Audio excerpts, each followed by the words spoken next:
Hello and welcome to Vietnam Journal, our daily English news bulletin on NetViet VTC 10. I'm Ngọc Ánh speaking from Hanoi. Every day we'll bring you comprehensive and up-to-date information about Vietnam, and following are major stories on Monday.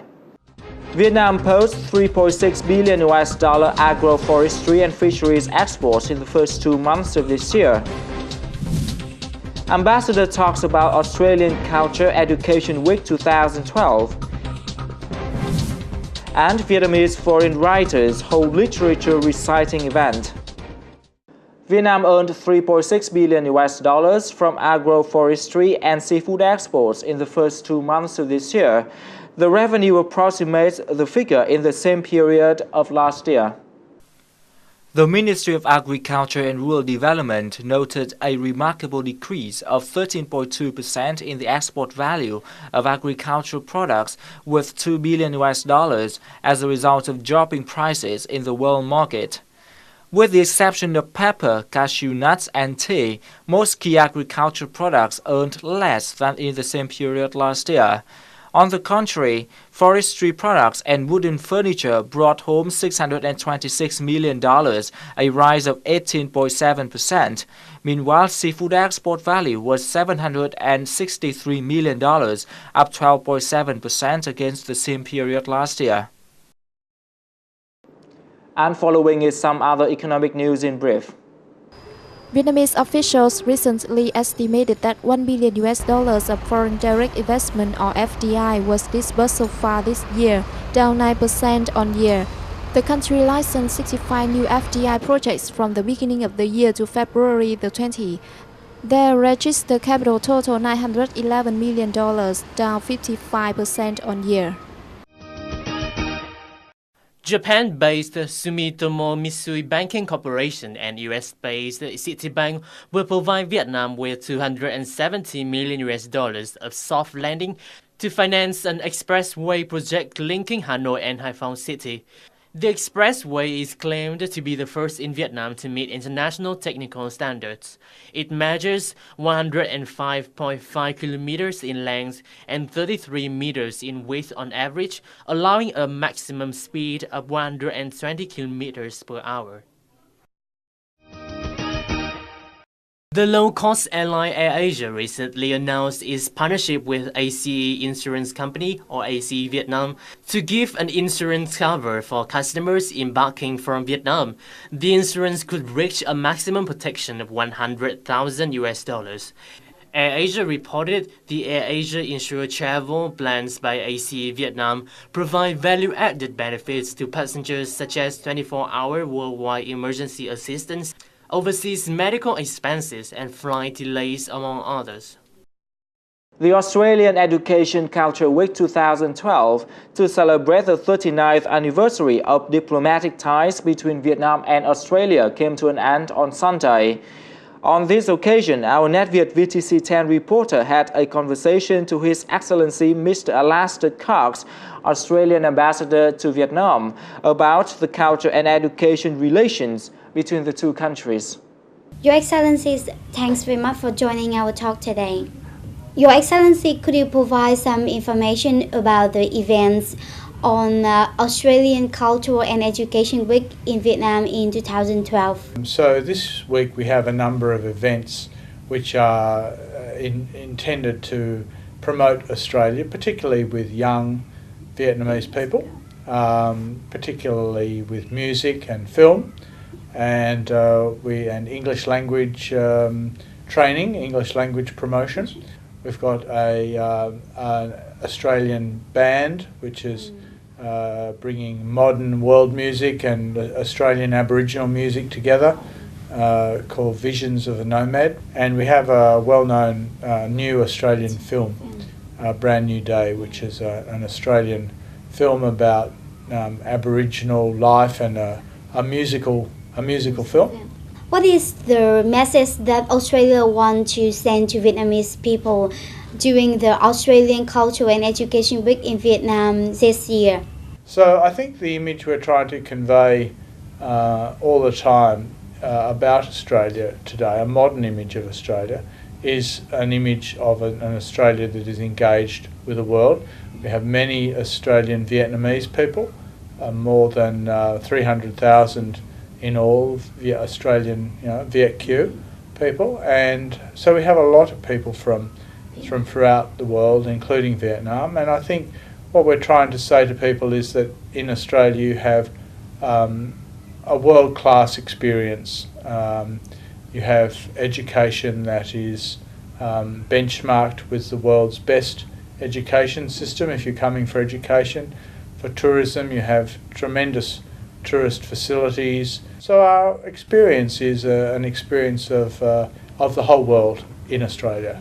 Your Excellencies, could you evaluate the cultural and education relationship between Vietnam and Australia?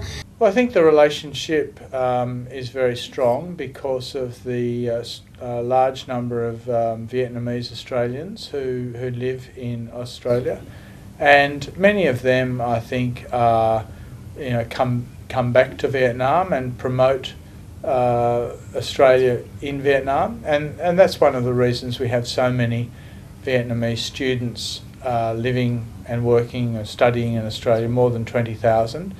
And the education relationship is a very powerful part of the relationship between the two countries. And Vietnam is a very popular place for Australian tourists. And so I think we're going to see a growth in the tourism links. And the Vietnamese community is a very thriving part of our Australian community, particularly in Sydney and Melbourne. And so I think our links are good, but there's so much more potential.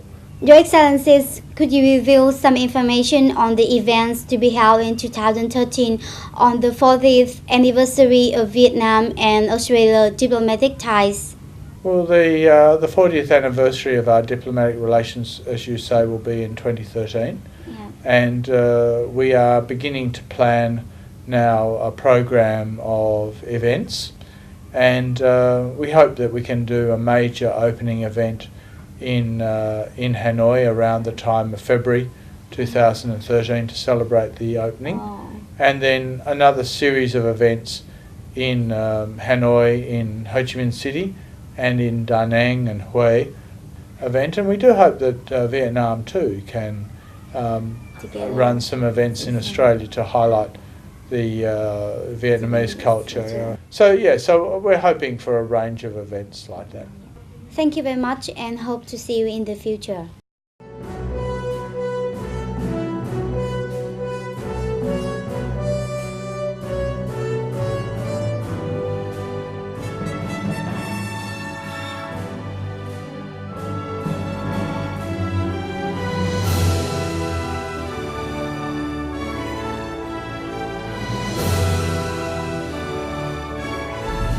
Vietnam Journal.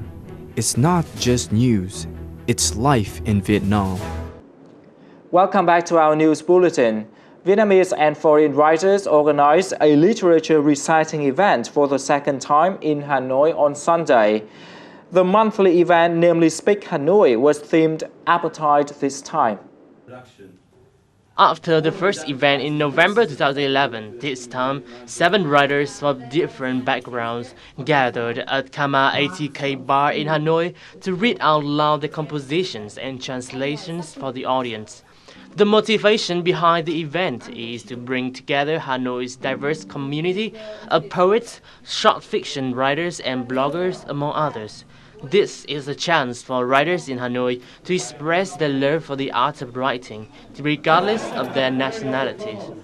With the goal of intercultural exchange, Nói Hanoi is open to writers of any language, aspiring or professional. Each spoken word event also includes a brief open mic session. In the coming months, along with poetry reading, Nói Hanoi will offer talks about various topics like hip-hop, architecture, and poetry. His spine, listening to the crunch of each cut of cord, imagining. The Vietnamese Students Association in South Korea, or VSAC, held an annual gathering for its alumni in Hanoi on February the 25th. The event attracted 170 Vietnamese alumni who studied in South Korea. 30 students studying Korean language in Hanoi National University also joined the meeting. The alumni shared their experience after returning home from South Korea. They also gave recommendations to help the VSAC operate more effectively and boost the friendship between the two countries. At the meeting, President of South Korea's Hanshin Construction Company, Choi Young-sun, said that he was very glad to organize the gathering. He said the company committed to providing continued support to the association's activities in the future. Hanshin has assisted the organization of annual meetings for Vietnamese alumni and provided funding for the VSAC to maintain its website. There is a wide variety of traditional craft villages in Vietnam. Today we'll explore the village which makes soybean paste in the northern province of Hưng Yên in the following report. Bun village has been making soybean paste for about 500 to 700 years. At that time, the northern province of Hưng Yên has two specialties including longan and soybean paste. Làm để phát huy cái nghề nghiệp các cụ, giữ cái truyền thống của quê hương. Thế rồi là qua đây thì cũng là để xây dựng nên được cái thương hiệu của tương làng Bần. This job requires caution and meticulousness in each stage. That's why local women play a key role in the business. Men often help them in grinding and shredding. The paste is often made from March to August because it's usually sunny at this time. The ingredients include soybean, rice, salt, and water. All of them are available in any village in Vietnam. Gelatinous rice is washed thoroughly, soaked into water, and then steamed. Villagers spread the rice on a large basket, which is made from bamboo, until the produce is covered with yellow mold. Each day they store the rice with chopsticks. After that, they prepare to soak soybeans. Bad soybeans are removed. The rest are roasted with a small flame until they become crispy.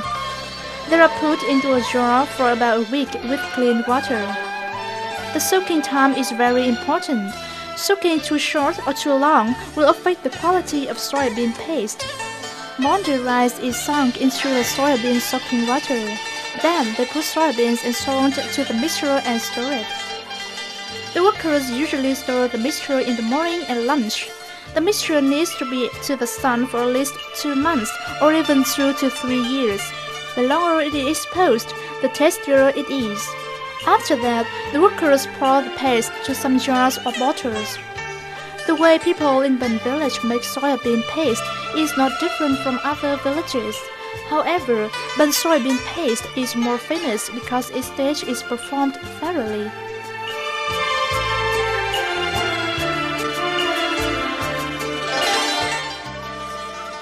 Nói chung trong sản xuất tương thì công đoạn nào cũng quan trọng. Từ vệ sinh, rửa chum đến rang đỗ, thổi sôi, khâu nào cũng quan trọng. Chỉ cần một công đoạn mà có sơ suất có thể dẫn đến ảnh hưởng, hỏng mất một loài tương. Soybean paste is easy to eat. It is used with plain rice flan, water spinach, and other Vietnamese rustic dishes. Or it can be used as a spice for soup and fish. The taste of Bun soybean paste is unique. The households here now have registered their product quality, designs, packages, logos, along with addresses and contacts printed on the labels. Every year, tens of thousands of liters of local soybean paste is exported to foreign countries like Europe and America.